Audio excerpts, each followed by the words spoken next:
Welcome back to the Team Ham channel. This is Kevin here, and I'm going to bring you my profile for Tri-Ranked. I played Premium, and of course, as always, I am always on bugs.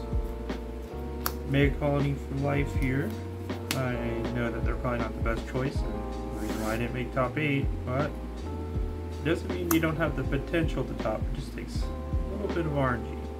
As you can tell, I'm running the 20k shield here, giveaway, Messiah, you gotta know. So, you gotta run some cradles. The more cradles you run, well, cradle makers you run, you gotta run more cradles, but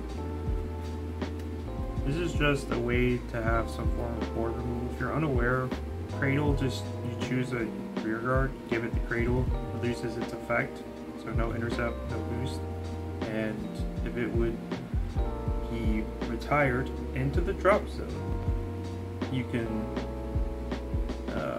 search your deck for the green. So if your opponent calls over, it will resolve. But if they use any effects that makes it go elsewhere, blocking it, bouncing it, soul charging it, throwing it back into deck, whatever, this will not resolve.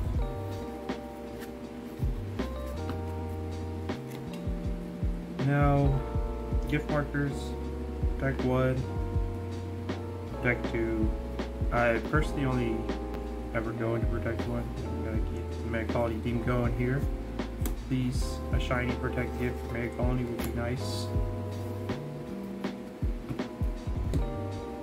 And then I currently don't run any cards in my deck that make tokens, but I might splash some back in, who knows. So always keep some tokens on hand in case I ever need to make tokens. I'm gonna start with the G-Zone first. One Relish Lady. So remember that her effect has to be when your opponent's finger attacks, and it has to be GB1 flip. So this cannot be your first G-Guard. You have to G-Guard with something else before you G-Guard with her. And when you flip, her effect is all 3. So if they don't rest 2, you draw, soul charge, and counter charge. But look at that SP.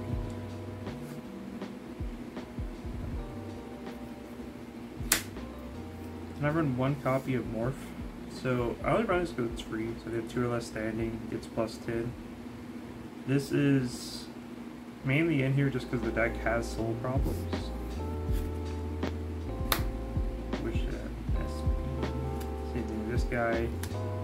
Wish my boy out here binding had an SP, that would be nice. But he's the best G guard. You get to soul plus 1. And he gets 13 shield. If your opponent does not rest a rear guard, it keeps the 30k shield, but if they rest rear guards, it loses 10 for each rear guard that they rest, which in most cases they won't rest, or you can just guard it in a way which it won't matter. The Messiah. I might eventually get an SP of this, but not for now. But the main thing you need to know, it has 3 effects. First is if you go second, you get the 20k shield. Second is when it's face up with the G-Zone, you can deal yourself a damage, and it's a little bit more wordy than that, but yeah. And its other effect is you can unlock cards. So I'll go ahead and read it here. When it's on Vanguard or in the G-Zone, at the beginning of your turn, if your damage is 2 or less, and there's no new cards are put in your damage zone during your opponent's preceding turn, you can put the top card of your deck into your damage zone and draw 1 card. And his other effect is when he is placed, you can unlock any number of locked cards and choose the same number of cards from your hand as the number of cards unlocked by this effect and discard them. So you're pretty much never actually going to strike this card, but yeah, being able to self-damage and draw might matter. 2 copies of Mag. Love this card. It's first flip plotter target, and you can stride it, which makes it just flip a copy of itself for the cost, but yeah, for the most part, you're just going to be flipping this card, and it's CB1 E to rear guard, and your opponent retired, well, you choose one of your opponent's standing rear guards retired, draw a card, counter charge. But there is no standing rear guards. You nag your opponent's 10k to the Vanguard. Alright, I got my Zoa. Remember, it is GB3 Ultimate Stride, meaning you have to pitch a copy of your Vanguard to do this. And you draw a card, call a card, and it gets the red text that it cannot be affected by card effects. And it swings for 99,999, and if it hits, your opponent loses the game. But if you don't win that turn, you lose your whole G-Zone. What overwhelmed? Being able to draw cards and then having a quad drive crit Vanguard sometimes is okay. Her Dark Device skill, which is GB3, is whatever. For each face down damage your opponent has, all your rear guards get +2. Remember that Dark Device can be turned off if there's a standing rear guard in the same column as it, so be careful with Dark Device. This card is potentially removable. It's just kind of in here because drawing cards is good. One Lawless. This seems like a hard neg because you CB discard one, CB2 discard one, but there's times where your opponent's just not going to leave a board. And this is a huge punish. It saves you so much hand by doing this. You can just discard one and now you don't have to guard for shit. So, pretty big. And Corridor. So, best card. Everyone hates this card. It's fair. I would not be surprised if it got hit someday. She has two effects. The first effect is Soul Blast 1. When she attacks, and you can Spirit Call at grade 3 and it gets +10. And her other effect is CB1 flip a copy, and your opponent can only call from hand till the end of their next turn, and all their rested units do not stand. That includes the Vanguard. Here's a couple of rulings for you all guys out there. If you're under Ghidorah, you cannot G-Guard. If you're under Ghidorah, you can Superior Ride. You're under Ghidorah, you can still use Blitz orders. When you're under Ghidorah, if you stride on your Vanguard who is at rest, you will stride in rest.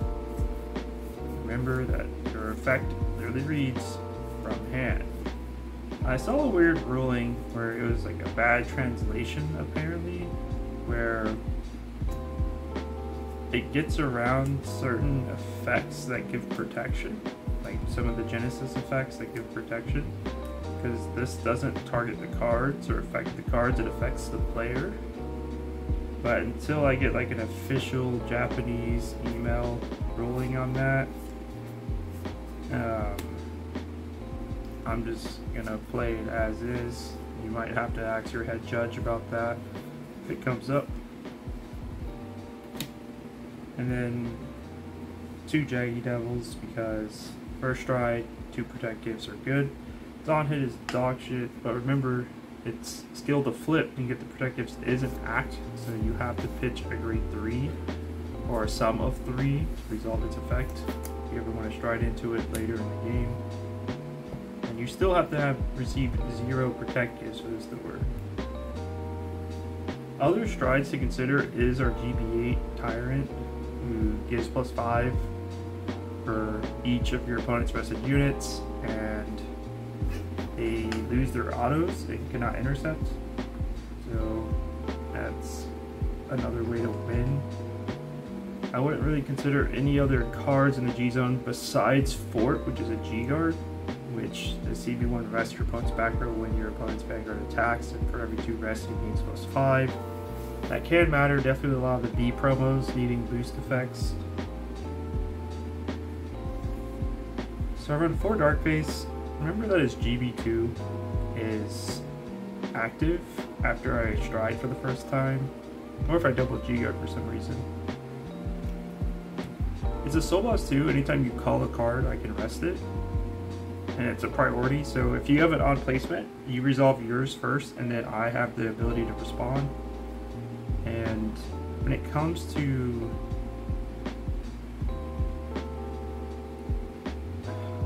resting, it's not always the best because its cost is heavy. So you do need to be mindful of your rest targets. There's better disruption. It is on stride is CB1. Choose 2 of your opponent's rear guards, rest them, they can outstand during the stand phase, and at the end of their own turn, if this card is still on the board and in the rest, I will draw. So I could potentially draw 2. Sometimes it comes up, a lot of times my opponents will play around it. Then one Antlion, this is a kill shot card. His effect reads when he attacks, Soul Blast a grade 3 and it's +10 and a crit, and your opponent cannot guard with Sentinels. You also have to discard 2 cards. So it's Soul Blast 1 grade 3, discard 2. So with Zoa, this creates a interesting win con where you can just Zoa this, and if they can't guard up to the amount to stop this from hitting, they just lose the game. And then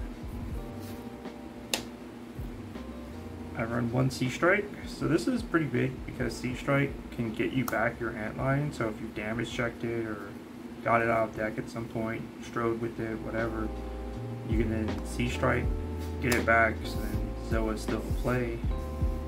And then if you pitch this card to stride, you can draw 1, but remember, it's just like the crits, it has to be pitched for the cost to stride, so the history collection strides do not work with the draw skill. And I also play the 1 Forbidable. So same thing, you can pitch the Forbidable to stride, or if you damaged it, whatever, guard with it, and then just call out the Sea Strike, get it back, and use its effect. So like, an interesting play line here is you can history stride with this, and then if you have this in hand, call it, add this back, and use its effect to get 2 new rear guards. But remember that this card can target deck and drop, so this is just a nice little package here. I think you can run a Rotting Ursa as another good target, or Inlet as another good target for this package.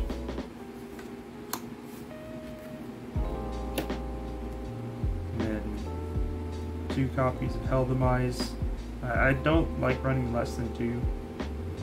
Remember, it does have 2 effects. So the first is the most notable, which is on place, stand one of your rear guards, rest one of your opponent's rear guards. So the rest is important, but remember, he has a continuous effect that whoever's in the same column as him, their back row, cannot stand during the stand phase. So he's just the main Fedora call target most of the time. For grade 2s, I'm currently trying out Elite Grapha again. I like his second effect. Remember, he does have 2 effects. The first one is CB. When it attacks, it gains +5 for each of your opponent's rested rear guards, and if there's 1 or less standing, draw a card. And this is still end of turn. So if you have the extra counterblast, you swing at the first, get the big power gain, then you can call out Hell Demise or Ghidorah, restand him, and he still has that power. And then his other effect is continuous. Your opponent cannot intercept or rearrange the lane. This could matter, definitely if you play more Cradle focused cards, this could matter. Force a call over. And then force Sweet Cocktail. So this is one of the better grade 2s in the list. I don't see this card really ever coming out of a list for the most part. You might mess with the ratios, but remember, she has 2 effects, and her second effect has 2 ways to resolve. So her first is when she's rode upon, you can Cradle, and then her second effect is when she attacks a grade 2 or greater, or guards a grade 2 or greater Vanguard. So last one, your opponent has to retire one of their standing rear guards, and if they do not, you can draw a card and your front row gains +5. So hand trap to draw a card, get +5, which can matter definitely against guard restrictions. And having a guard card that replaces itself is pretty big. And then plus, you can be on the aggressive side and just have +5 to the front row, hit for better numbers, get over some shield values. So my list, I was currently testing out Plunder. So I have mixed opinions with Plunder. I don't like his first effect. His Wind Boost effect, so last one, first, it's a Soul Blast, which is terrible. And then second, you choose to your opponent's rear guards, and they cannot stand during the stand phase. But the problem is you already have Fedora, so you don't really need this card to do that.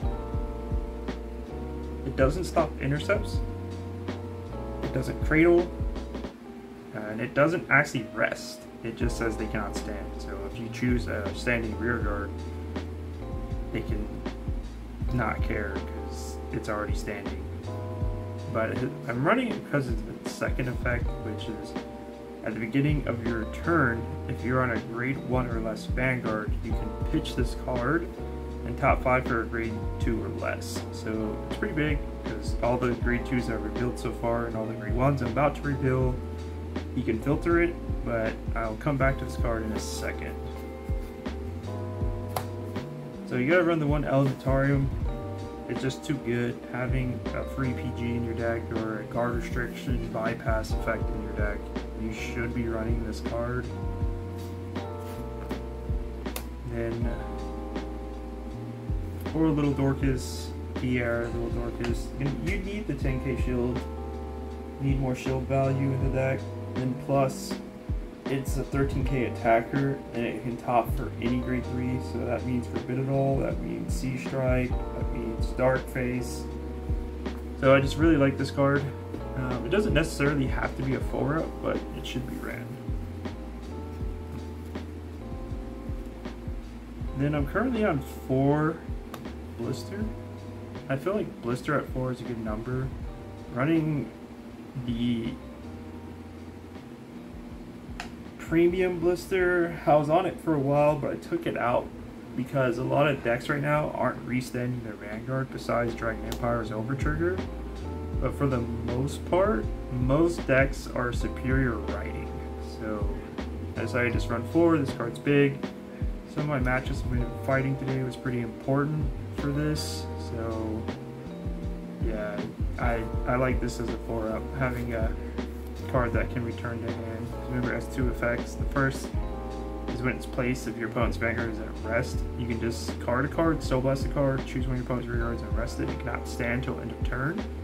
So against decks like Novas and Aquaforce, this matters. They can't stand at all, that one unit. Oh, sorry, rear guard. Then its other effect is a Soul Blast 1. So at end of turn, if your opponent has no standing rear guards, this returns to hand. And then if you have 6 or less cards in hand, you can Soul Blast 1, draw 1. So when you go first, if you open with this card, you can call it. You can just call it and then bounce it back to your hand, and then Soul Blast 1, draw 1. But remember, it is back row. Then High Class Moth. So he's your counter charger and your anti-deck out card because he has 2 effects. The first effect is continuous. He is regarded as a grade 3. The wording here is important. Regarded as a grade 3. I'll get into that in a second. Then he has the Axial to tap himself, and then bottom deck any normal unit. Then choose one of your opponent's rear guards it cannot intercept, which is huge, and then countercharge 1. So that's why I kept this card here. Is this card says any grade 2 or less, but he says he's regarded as a grade 3. So this actually came up in tourney where I needed a grade 1 to ride, and he hit this, and it feels bad. Now let's move on. I do run 1 Shadow Elemental. He has 1 effect that if your opponent's Vanguard has attacked you 2 or more times this turn, this is a free PG. So because most decks are now superior writing, this is important. Having a free PG is pretty big. Like having a 1-card drop that can bypass some card restrictions. And then you gotta run the Honey Crits, Stride Fathers, that's its only effect. But remember, you cannot pay for History Strides with this effect. Then I'm running 4 copies of Scissors. So I like the Sentinel Crits, but I just think this card is better. It goes to Soul, gives 5. It blocks for 15 now, it gives 10k power now, and then it has the other effect of when it's damage checked, you can draw a card. I'm currently on 3 copies of Paralyzed Madonna as my draw trigger Sentinel. Grade 1 space is pretty tight, So you could potentially run one more grade 1 Sentinel if you like. I've seen some of us doing it. I just personally just rather run the extra draw trigger, save the grade 1 space. Another grade 1 I was considering for PGs was Area Stiller, because his effect is acts so much the grade 3, and if your opponent has a gift, you can get a gift. So because of all the history strides, most decks are getting gifts now. So it's almost always active, and because of my stride that allows me to put grade 3 into the soul, you can always get a gift marker for the most part. I'm currently on 4 copies of the the Hill Guardian. I know people like to run the 1 or 2 up the G-Guard Hill trigger, but the problem is that it is a grade 0, and that matters. But people do forget that this card has 2 effects. The first effect is when this card is placed out of rear guard, you can deal yourself a damage. Let me double check the wording on this. If you have no cards, you can put the top card of your deck into the damage zone. So if someone's not giving you any damage, you can damage yourself 1. This was important into the last meta for BCS, where the mill deck was going around. And then her other effect is when she's placed in Guardian Circle, if your opponent is a grade above you, so if you're a grade 2 or less, you can use its effect, which is either neg to crit on a unit until the end of the battle, or give your Vanguard +10 till the end of the turn. This is pretty important. I would definitely not run anything else. I like this card as a 4-up. Remember, it is a grade 3, so if you have one in hand and you don't have a preferred ride, you're going to want to discard it at some point. I run Bless Favor. I feel like there is other options for overtures, but I feel like Bless Favor is the better option. You should be running this card.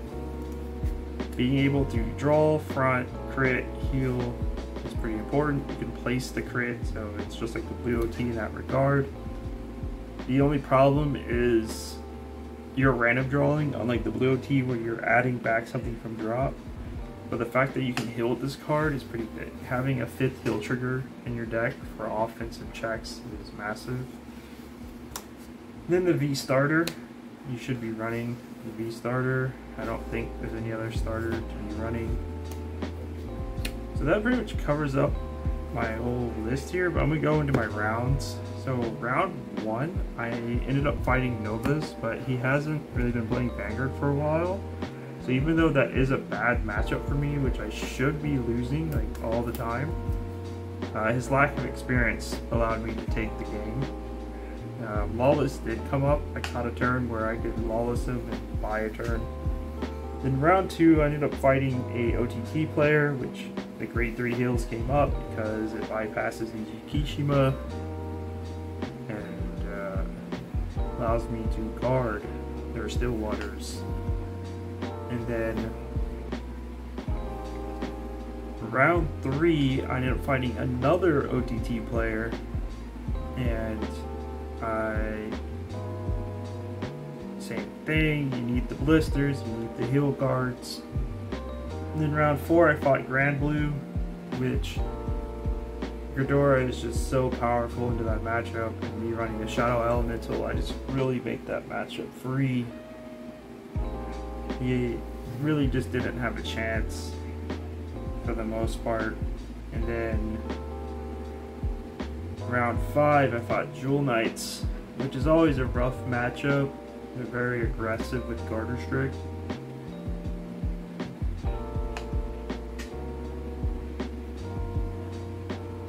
And round 6, I ended up fighting Chaos.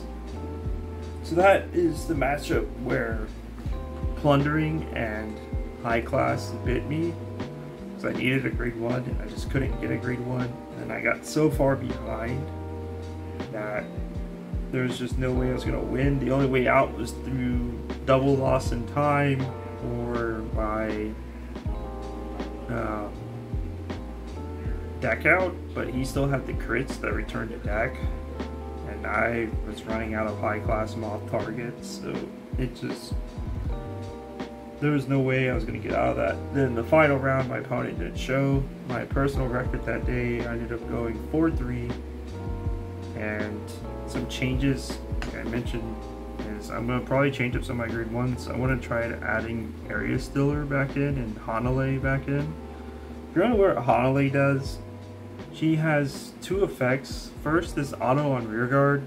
Whenever your opponent or you attack, after the 5th battle or more with a rearguard, they have to start counterblasting.